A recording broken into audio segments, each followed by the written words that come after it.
नमस्कार शेतकरी मित्रांनो, कर्जमाफीच्या लाभासाठी 3 सोप्या पायऱ्या तुम्हाला कंप्लीट करावा लागणार आहे. तुमच्या कर्जमाफीचा लाभ मिळेल, अन्यथा लाभ मिळणार नाही. कोणत्या कोणत्या 3 पायऱ्या आहे त्या आपण व्यवस्थितपणे समजून घेऊया. त्या अगोदर मराठी या चॅनलला सबस्क्राईब करून ठेवा आणि व्यवस्थितपणे समजून घ्या सर्व माहिती, ज्याकरून तुम्हाला ह्या कर्जमाफीमध्ये लाभ मिळेल. तर चला व्यवस्थित आपण समजून घेऊया.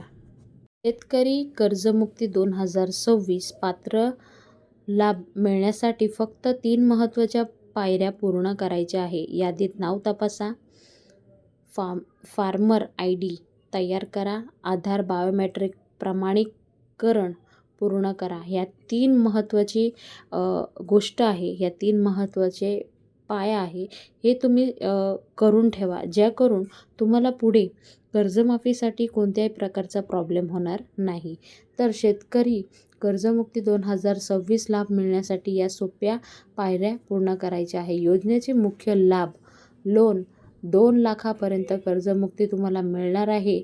आणि तर नियमित कर्ज जे भरतात शेतकरी, त्यांना 50,000 रुपयेपर्यंत त्यांना लाभ मिळणार आहे. जे नियमित भरत आहे त्यांना 50,000 पर्यंत सरकारने सांगितलं आहे लाभ मिळेल. पहिली पायरी ही या प्रकारे आहे. दुसरी पायरी आहे यादीत नाव तपासणे. नाव आणि युनिक क्रमांक तो तपासायचा आहे आणि ते तपासल्यानंतरची जे प्रोसेस आहे ती पुढे होईल. आता तिसरी पायरी काय आहे ते आपण समजून घेऊया. तर तिसरी पायरी आहे फार्मर ID. तर ही जे फार्मर ID आहे ते ॲग्रिस्टिक पोर्टलवर फार्मर ID तयार करा. आधार प्रमाणीकरण पूर्ण ॲग्रिस्टिक नोंदणी करणे शासनाने अनिवार्य केलेलं आहे.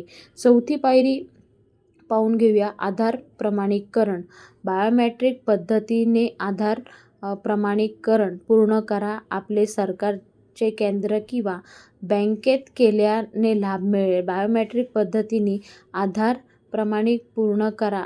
आपले सरकार किंवा बँकेमध्ये जाऊन तुम्ही या गोष्टी करू शकता. तर अशा प्रकारे कर्जमाफी तुम्हाला हवी असेल आणि लाभ घ्यायचा असेल तर ही सोपी पद्धती आहे. मी तुम्हाला व्यवस्थितपणे सांगितलं आहे. अगर जरी नाही समजलं तर व्हिडिओ पॉज करून झूम करून तुम्ही वाचू शकता आणि अधिक माहिती तुम्ही जे केंद्र आहे किंवा बँकमध्ये जाऊन तुम्ही या प्रकारे तुम्ही करू शकता. व्हिडिओ आवडलास तर जास्तीत जास्त पुढे शेअर करा. काही प्रश्न असेल तर विचारू शकता. पुन्हा भेटूया.